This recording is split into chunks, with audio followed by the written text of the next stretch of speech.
Welcome back to Lawson's Car Reviews. This is Tristan, and today I have a 2017 Chrysler 300S.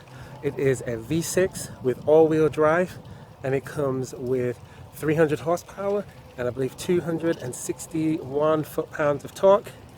I have driven one of these before, and the first time I drove it, I really wasn't that impressed with it, but I wanted to give it another chance because I think I was being a little bit unfair.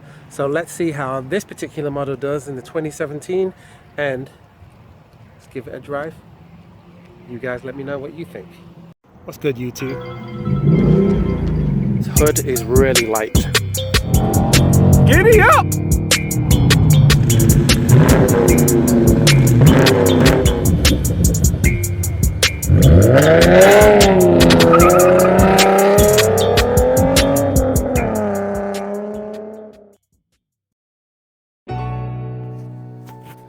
I remember as a kid watching those old school rap videos with the Bentleys in it and the Rolls Royces and thinking, you know what, I'd never be able to afford a Rolls Royce or a Bentley. Well, that's what I thought until they came out with this Chrysler 300. Trust me, look at a picture of this 300 side by side with a Bentley and you will see the resemblance. You'll see that it looks alike. So, thank you very much, Chrysler, for making lots of people's dreams come true that can't actually afford a real Rolls Royce. Let's take a look at this car. Tell me if you agree. Welcome, the Chrysler 300. If you haven't already, be sure to subscribe to the channel and make sure that you hit the notification bell so that you can be alerted of any new uploads that I do, and hit the like because it helps the channel to grow. On with the video. So as I said before, guys, I had test driven a 2019 model of this. I don't think I gave it a fair shake because looking at it, the styling is still pretty awesome, even though they haven't changed it for a while. I love this grille with the gloss black, and I love the emblem. Kind of reminds me of like a cheaper version of a Bentley. And the lights actually look really cool. This car does have the standard Dodge Chrysler key fob, but it has remote start, which a lot of cars surprisingly don't have, even cars that have a higher spec. So if you press the button twice, it starts up. And as you can see, you have LED fog lights in the bumper. You also have these LED running lights, which I think look quite sharp.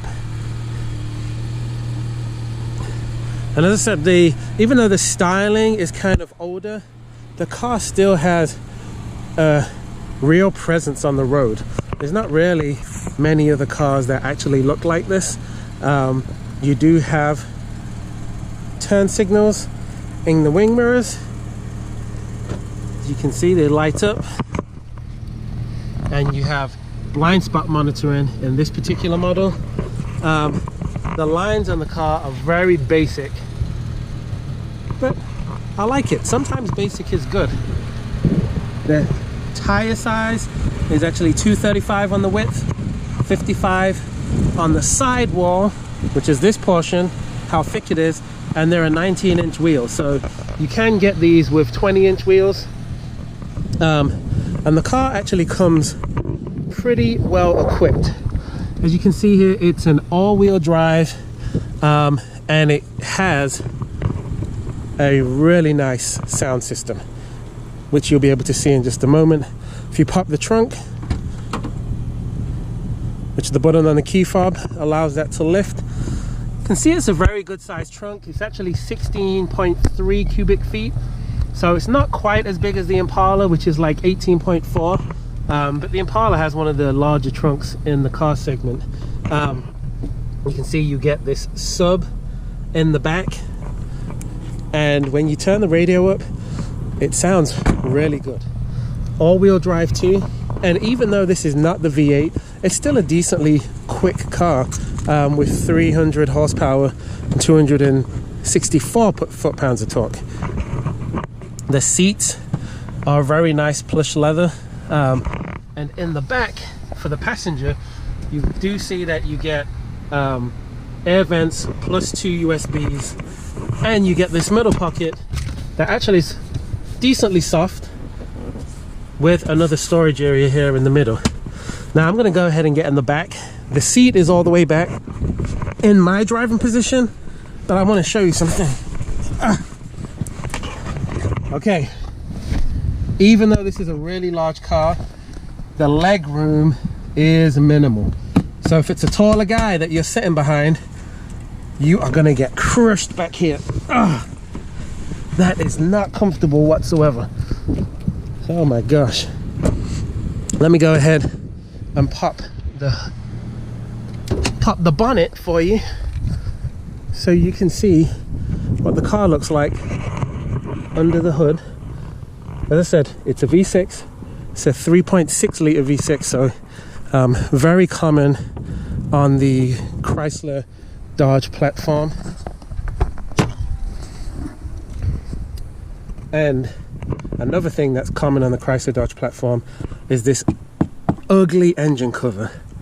I don't know why they do that. It'd be better if they left it open so that you can actually see the bits of the engine, but this kind of looks real cheapy plastic.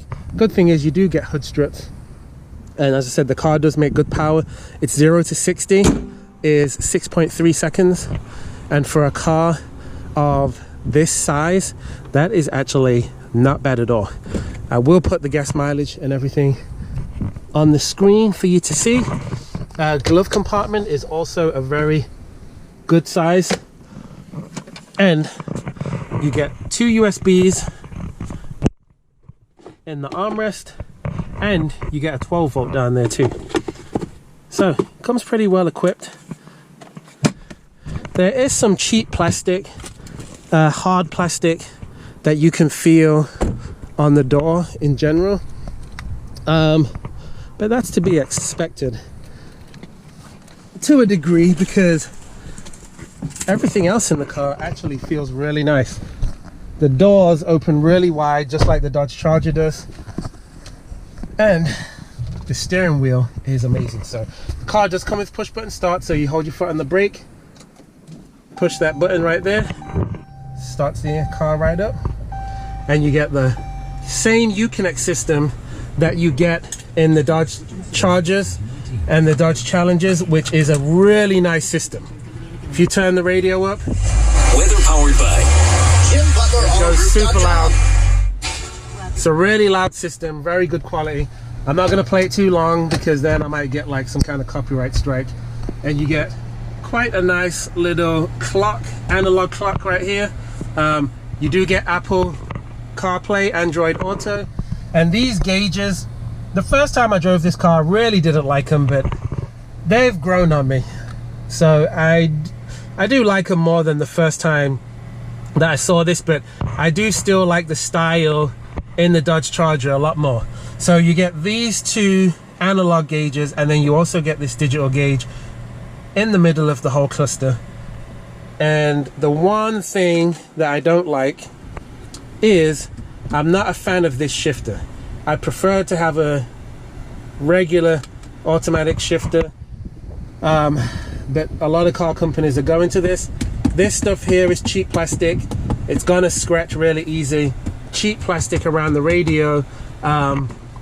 This feels pretty good though, but that's me being nitpicky. The steering wheel is awesome. It's a really good thickness, and there's a good weight to the steering even when you're driving the car, so I'm not going to complain too much about that.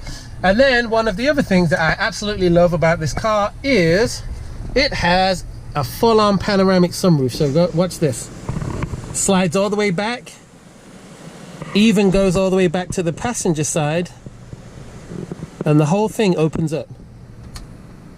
If you press the vent thing, it opens up at the back.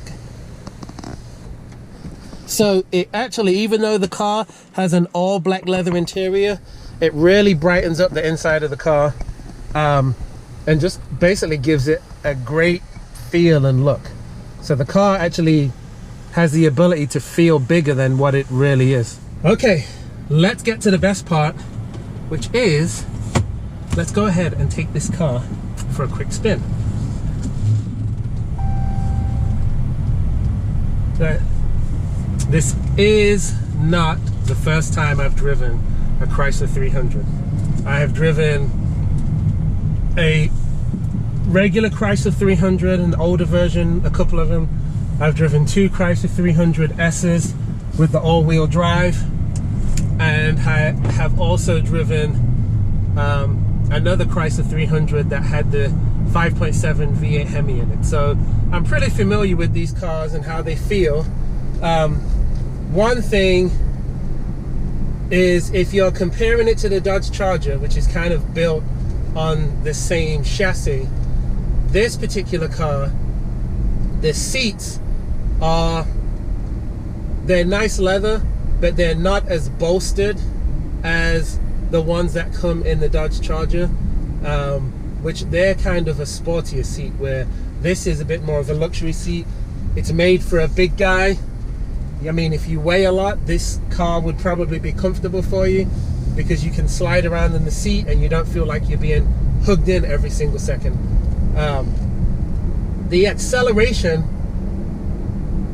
from a dead stop it's okay. As I said, 0 to 60 is 6.3 seconds.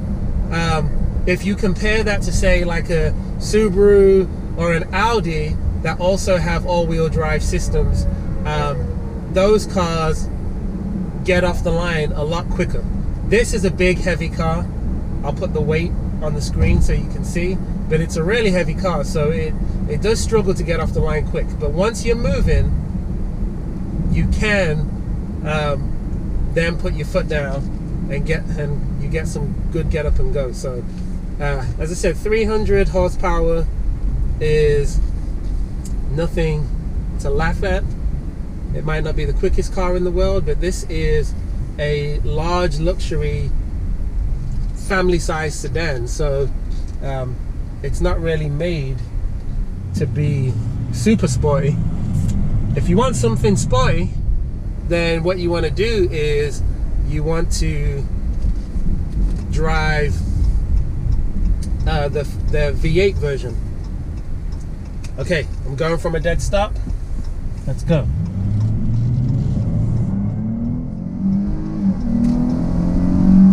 Feels pretty good. That's 60 already.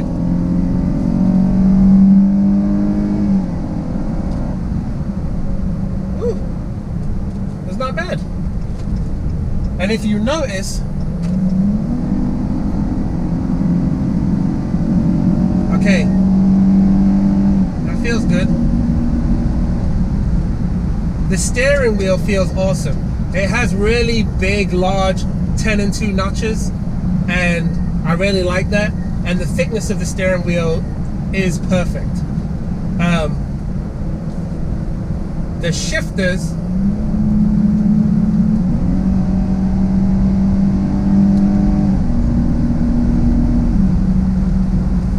so the paddle shifters, they're not bad. I just got out of driving a V6 Toyota Camry XSE, and the paddle shifters in that car react so much slower than the paddle shifters in this car. This car actually shifts really nice. They're not lightning quick shifts, but it's not bad. It's not bad at all. But yeah, I've driven a lot of cars that the paddle shifters are so much slower reacting than the one in this. So I'm actually surprised at how nice the paddles feel in this car. They are small. The paddles are on the smaller side, but once again, it doesn't really matter, because the only time you really need big giant paddles that feel amazing is when you're doing a track day and you want to mount it to the column, so that wherever you are with the wheel, the paddles are still in the same place and it's predictable upshifts and downshifts. But yeah, this car does shift pretty nice. Also, the cockpit itself is a really nice place to be. The radio system is so clear, and the dash layout is just very plain, and it's easy to read, that I have no complaints there. Sometimes when cars start to go too digital and have these really big elaborate dash layouts, now look at that, the speedo is so clear on this car. And as I said, you can pull in this car really hard and get almost zero wheel spin because the all-wheel drive system kicking in. So if you want a car that has 300 horsepower and also has an all-wheel drive system, there's not too many out there that actually fit the bill. So this car is one of them, and you definitely should consider it. The Dodge Chargers, in a V6 you can get one with all-wheel drive, but I think it would be really nice if they made the 5.7 liter Hemi with all-wheel drive in these new 300s. I think you can get a Charger that's like the Police Interceptor that has all-wheel drive, but I'm not sure if you can get it without that Police Interceptor package. So that's a little bit of a shame, but I'm liking the way that this car drives overall because it feels very smooth and it's quite comfortable.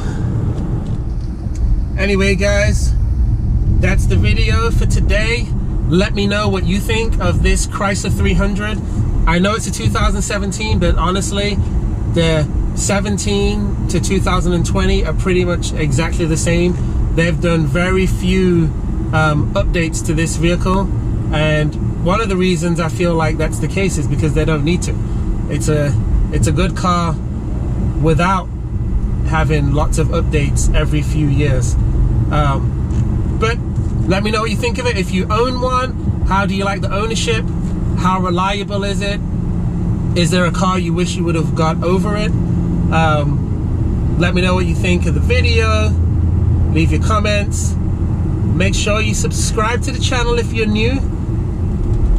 Give the video a like because it helps the channel to grow. And I will see you in the next one.